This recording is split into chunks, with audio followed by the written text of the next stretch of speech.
My name is Rebecca Smith, and this is my major presentation on podcasting and education. There are so many uses for podcasting in the classroom. A teacher can use podcast as her actual lectures. For instance, if she has a flipped classroom.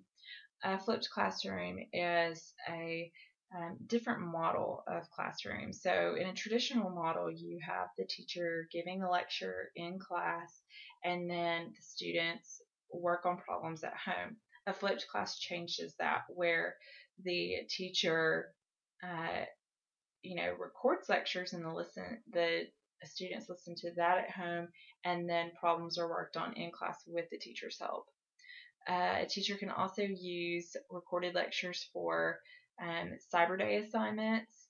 A Cyber Day is a makeup day for like snow days. Instead of the students coming in on a Saturday or at the end of the school year, students can do online material.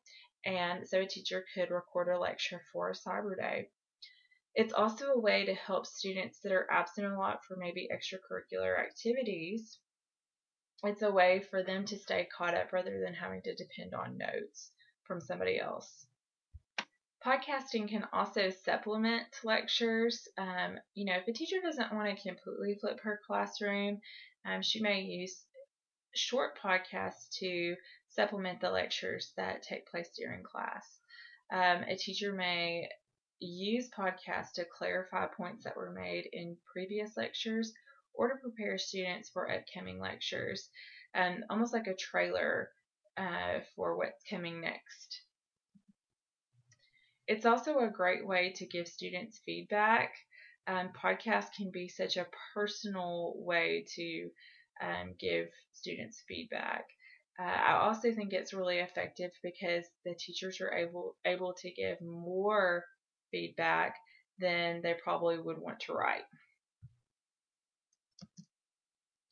And students can also create their own projects using podcast, and it's a wonderful tool for them as well because they can collaborate with each other, and that also can help meet some of those speaking and listening standards in language arts.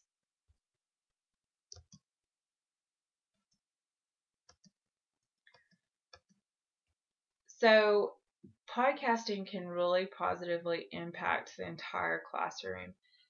With the teacher, podcasting can positively impact the teacher in just the way that it causes the teacher to really reflect on their lesson planning, also to reflect on their lectures. They're probably going to preview the lectures and see if they're quality enough to give to the students.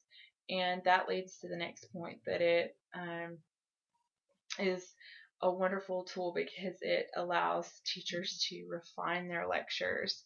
That's one thing that really attracts me to podcasting. If you think about it, a teacher may repeat the same lecture from like two times to like 7 times in a day. And so podcasting allows there to be just one lecture that the students can listen to as many times as they need. And it also frees up a lot of class time so that teacher can spend more quality time with her students. It positively impacts the students because they get to listen to the podcast in a place that is comfortable to them. They get to choose when and where they learn.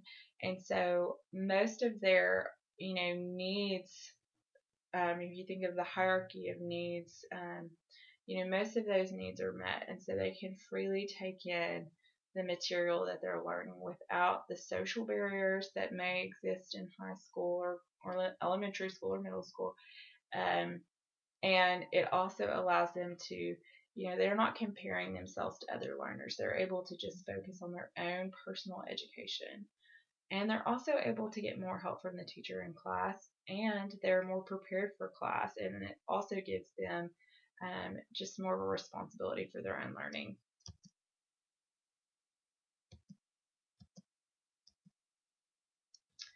Podcasts are so accessible. Students can, again, decide when and where they learn. They can listen to the lecture on their phone, on their iPad, on their iPod. Even if a student doesn't have an iPod or a phone or anything like that, some teachers that do flipped classrooms actually check out iPods for the students to use. Or a student could go to a library. It's very accessible. And then students can also move at their own pace. If a student is struggling in an area, they can listen to that lecture as many times as they need before they feel like they can move on. And that's one thing I really like about it. Podcasting is also universal. It's a way that students, maybe they're struggling, can get free tutoring. Maybe a teacher isn't creating her own podcast, but she can direct students to other podcasts. For instance, if you're teaching English, you may direct your student to a Grammar Girl podcast about subject-verb agreement. Or maybe you are teaching math and your student is struggling, and you can direct them to Khan Academy.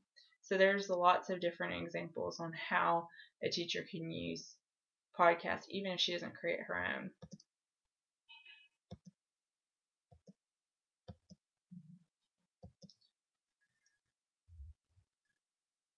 Podcasting is a great way to meet the Common Core standards.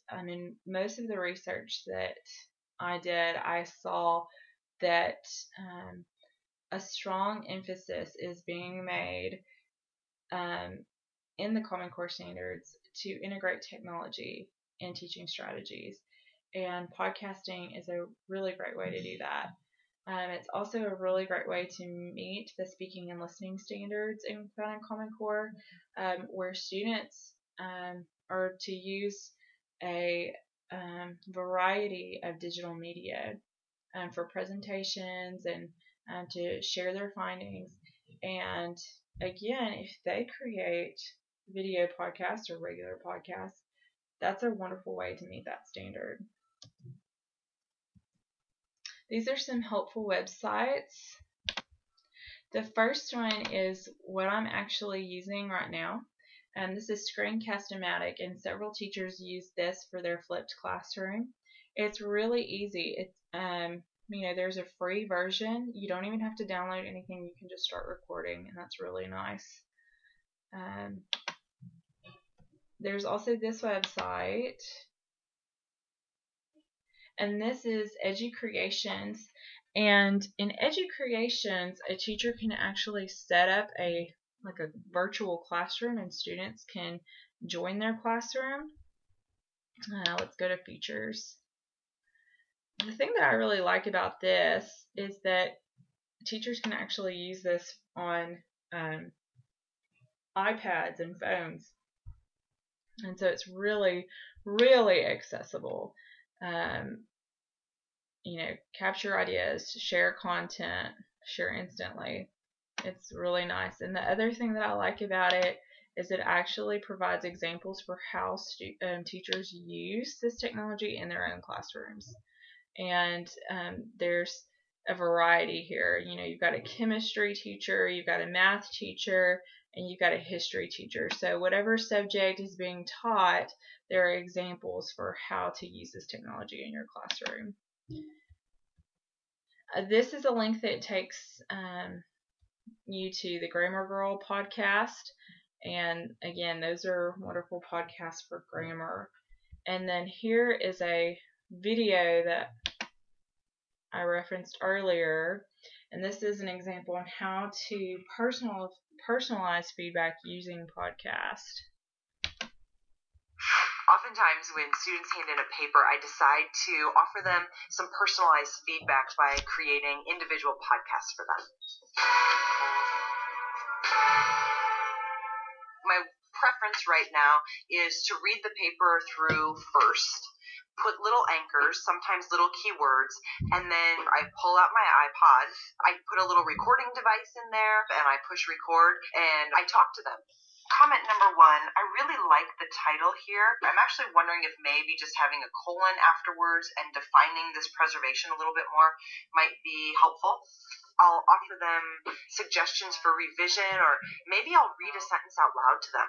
so that they hear what it sounds like to me, and I will then ask them, is this what you want it to sound like? A rose exits from the ground. The stem gains multiple perspectives. The child that progresses. I don't know if you hear what I hear, but I hear the sentences starting very similarly. So maybe think about changing the structure of the sentences. When I first started teaching, I spent all of this time writing on these papers and I'd give them to the students, and then the ones who were really wonderful kids but less conscientious would just throw them in the garbage on the way out. And I decided, well, I can change how I do this. Comment number 10, preserve a style of thinking that is distinctive. I love your voice here. I love it so much. I want it so much earlier. This is not a teacher talking to a student. I want them to feel like it's a writer talking to a writer, a reader talking to a reader, a thinker talking to a thinker. What if you try to take out passive voice? It takes the same amount of time. You're finding synonyms. The only difference is I can say so much more in 15 minutes than I could ever write. And they listen to it.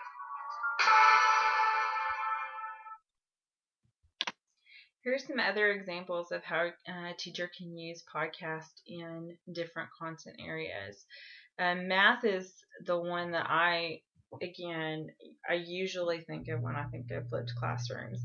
The teacher gives the lesson and puts them on podcast. The students listen to those at home, and then the teachers are able to help the students with the math problems in class.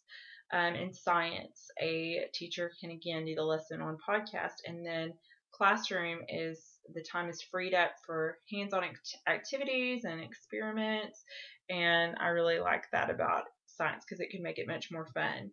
And then in history, again, lecture on podcast activities in class, and then in language arts, again, lecture on podcast, and then there's lots of time for the students to discuss the novel or the content in class. This is my reflection.